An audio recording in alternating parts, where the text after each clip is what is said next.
Hey everyone, Connie here, and welcome to another Hunter x Hunter Chimera Ant arc review. So, as I said last time, the Chimera Ant arc I am splitting up into its five notable sections in terms of how at least the 2011 anime, which is how I'm viewing and taking in the series, seems to separate it. So, in the first part, we went into basically the introductions of the arc, and now this part we're going to go into the equivalent of episodes 86 and 90 of the story. And this is what I refer to as the versus Knuckle and Shoot section of the arc. So this is definitely the shortest section of the Chimera arc, and some people apparently say this is like the weakest part of the arc. Um, and I can see why they say that, but I don't agree. Because this arc is not only important for introducing important characters for later on in the arc, but is also really entertaining. And the characters we do get to see throughout this section of the arc are just fantastic. So after running away from Pito as she was attacking um, Kite, Gon and Killua head to this town to kind of rest, relax, and recover. They had already met with Netero along with Moral and Nov. Moral and Nov are two high level professional hunters who are just really strong. Like, it's implied that they're not on Netero's level or anything here, but we could see still that they are very much kind of like the really strong hunters that really Gon and Killua kind of aspire to be in a way. Um, so they were given this goal while heading to the town. They were told, okay, Moral has two students who are going to be there. They're going to have halves of these little, are they shogi tiles or something like that? They're these little tiles, basically. They're going to have halves of them. You two have a half of them as well. Gon is unconscious during all of this, by the way. They're just telling Killua that. And it's like, you have to get the other halves of these tiles if you want to come back to the NGL and continue the fight against the Chimera Ants. If you lose your tiles to the students, and they get to go back, or they get to go to the NGL to help with the fight. So Killua tells Gon all of this, of course, when he wakes up while they're in the town, and they meet Palm. So Palm is the student of Nov, or Nove, or however you want to pronounce it. Um, and before I get more into Palm, I should probably mention, like, talk about Moral and Nov a little bit here. Moral is kind of the bigger of the two of these professional hunters. He's this big buff dude. He has kind of like darker skin with, and is wearing sunglasses. His hair is like long and like laid back and everything. He's a very strong, tough guy. He carries this giant wrapped weapon with him, and he comes across as not really egotistical and arrogant, but more along the lines of very, how do I put it? Very particular about other hunters and whatnot, and he's a bit judgy. He's a bit judgy. Nova, on the other hand, is a lot more calm and reflective. He tends to be more of the one who thinks things through out of the two of them. Not that Moral doesn't, but Nova definitely is more so. He's normal size and shape, I guess. Just a normal looking guy. He has kind of like the laid down short hair, going into his veins and everything. He has glasses, wears a suit. He's very fancy looking, very particular. Um, and he and Moral seem to get along well enough. Like they have no issues with each other. It's not like, oh, these two are like these kind of clashing characters in terms of their styles and their overall like looks and whatnot. So they're going to fight all the time. No, they don't actually go that way. They do seem to place bets with each other though, but that comes in more later on. Um, so um, Gon and Killua have to find the apprentices of Moral. And in the meantime, they meet Palm, Nove's apprentice, who is there as well. And it's kind of the same thing. She's kind of on the side of Knuckle and Shoot, basically. Um, if Gon and Killua lose, then she gets to go. Or no. I think it's actually she's working with Gon and Killua. So she goes with them. It's been a little while since I've seen these episodes, so if I get a little bit of the details wrong, I apologize. But either way, she's kind of like this creepy looking girl. She kind of looks like Chimera from The Ring a little bit. Um, and she's just really freaky at all times. Not too much else to talk about with her here. I'll talk more about her later and in future parts and stuff. But she's not the only character here to help Gon and Killua. We also have Bisky returning from Greed Island. And I was so excited when that happened, when I saw Bisky again, because she is one of my favorite characters. Um, and she fulfills the same role she had in Greed Island, acting as a mentor to Gon and Killua, acting as a teacher to help them improve.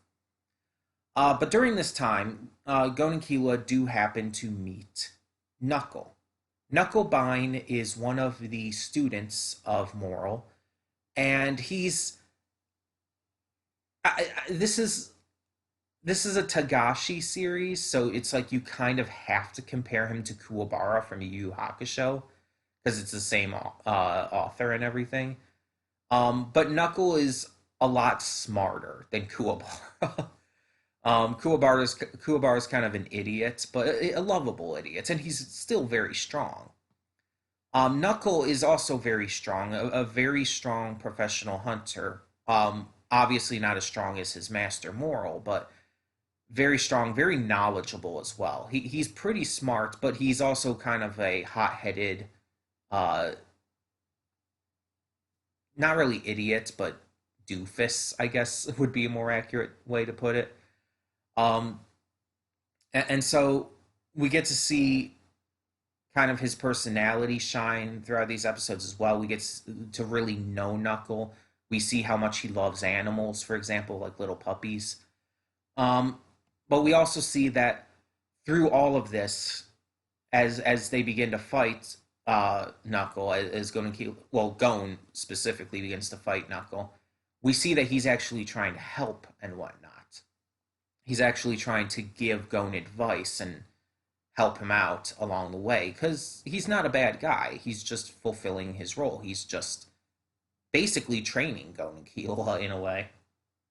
Um, so Bisky starts to train them, starts to help them master their Nen a little better in order to properly take on Knuckle as well as his partner Shoot. Um, but every time they go and fight Knuckle, they're usually, or well, again, it's mostly just Gon. Gon is exhausted, and so he's not able to fight at his max. He still does fairly well for that, but he's exhausted from the training and stuff because he's not given the time to rest afterwards. Um, because it's just part of the training, basically. Um, the big thing is they're trying to maintain aura for longer periods of time, and it's going to help just increase their overall ability. So, as they're continuing to do this, as they're continuing to get better and better, obviously, they're going to be much more of a threat.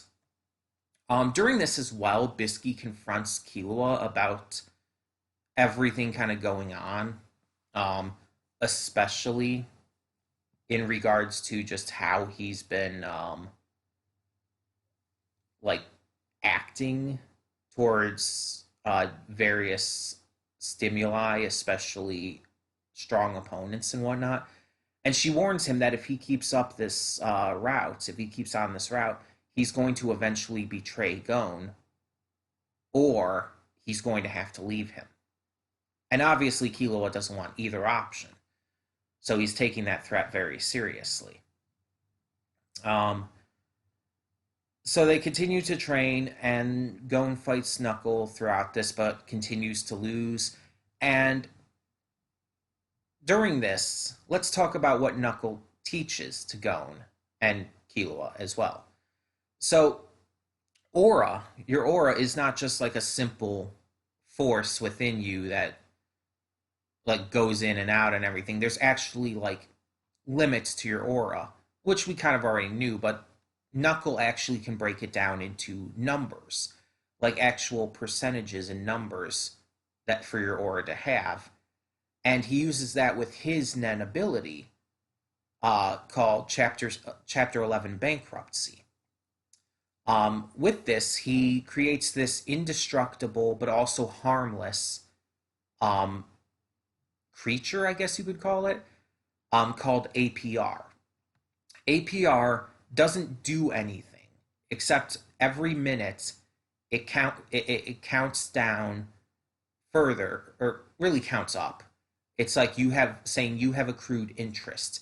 It's completely attached to whoever Knuckle attaches it to at the time, and will not go away unless the interest is paid in full.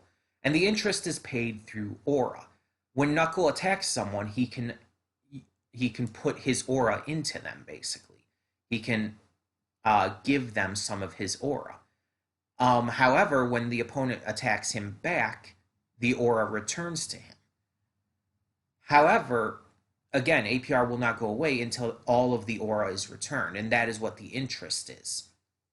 So if Knuckle continues to attack, more aura, more interest is added, but at the same time, every minute, more interest is just automatically added. And if it goes up to a certain point, to that person's aura limits, basically, they will bankrupt, at which point APR will transform and they will be unable to use aura and Nen for an entire month. It's a really fascinating, just further integration of Nen and aura into this series. It helps make things a little more fascinating with what these different Nen abilities can do. I really like how just instantly knowledgeable Knuckle is about it too. Like he really knows about this stuff. And yeah, there's obviously a reason with him, you know, having his Nen ability based around it. But it goes to show that he's not just this dumb knucklehead, pun intended.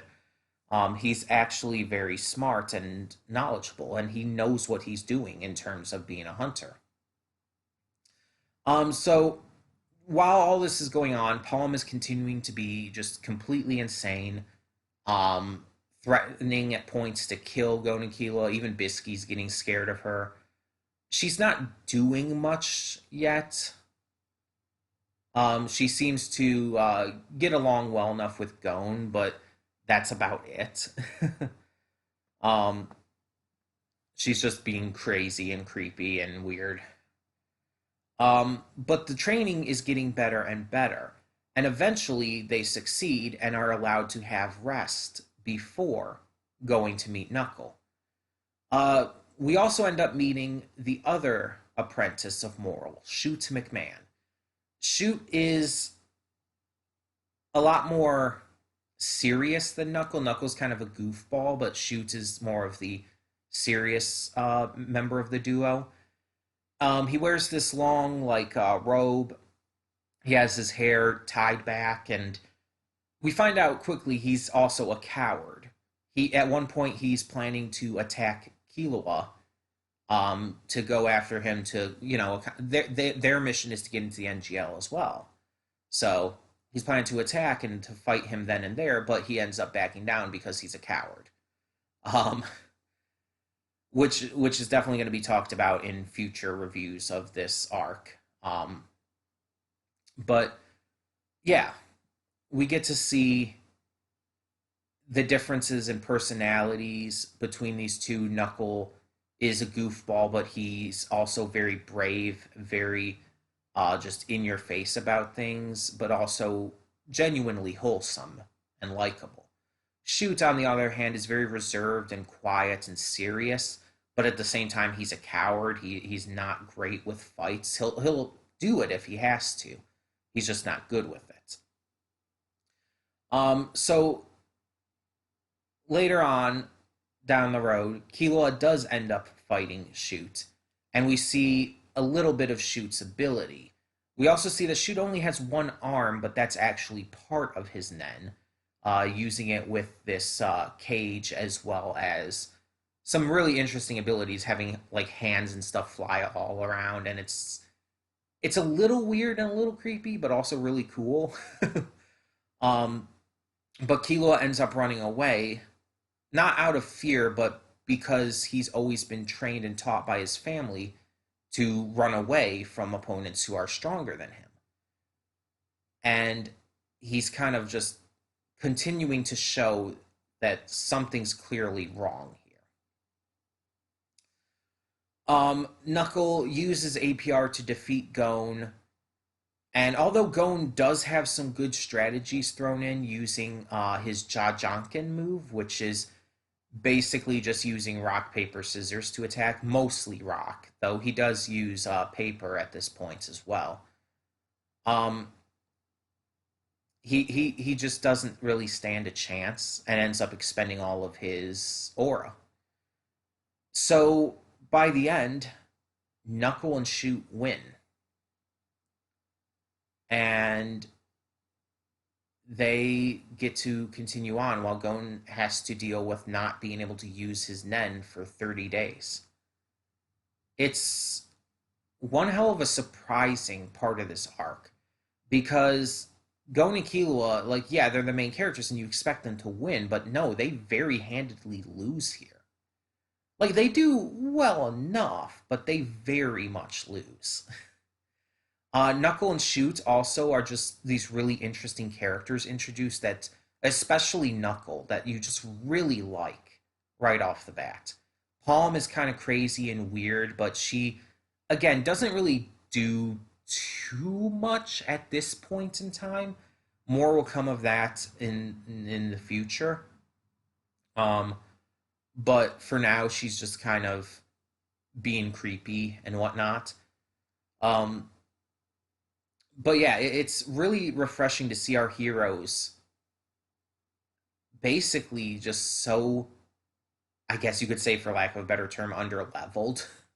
Like a lack of a better term that I could think of at the moment. They're weaker, so much weaker comparatively to these professional hunters who have been hunters for years or whatnot. Even again, though Knuckle and Shoot are just apprentices to Moral, they're still extremely strong and well trained to the point that Gon and Killua are they're just not trained enough. Even Killua, who was trained for his entire life, all 12 years of his life as this master assassin, well, actually, it'd be 13 years by now, because technically he would have had a birthday between the events of the Hunter exam arc and the Greed Island arc, because another Hunter exam a year later took place in the during the Greed Island arc. So he'd actually be 13 now. But either way, um, even he, with all of his assassin training for all of his life, just can't stand up to it. And it really comes down to Nen. It's because of them not being as practiced in Nen. And because of that, they are at a major disadvantage. And that's the point. It's trying to tell us that, yeah, Gon and Killua can be pretty strong and pretty smart at times, but they're nothing compared to what's coming. And I think that this part of the arc, this section of the arc, is really good in that. It's really good in building up the threat of the Chimera ants by showing how our main characters are just not that strong in comparison. It helps really make things feel, it puts things into perspective. There we go. That's a better way to word it. It puts things into perspective in regards to this arc, and I think that's important. And I think it's really well done as well.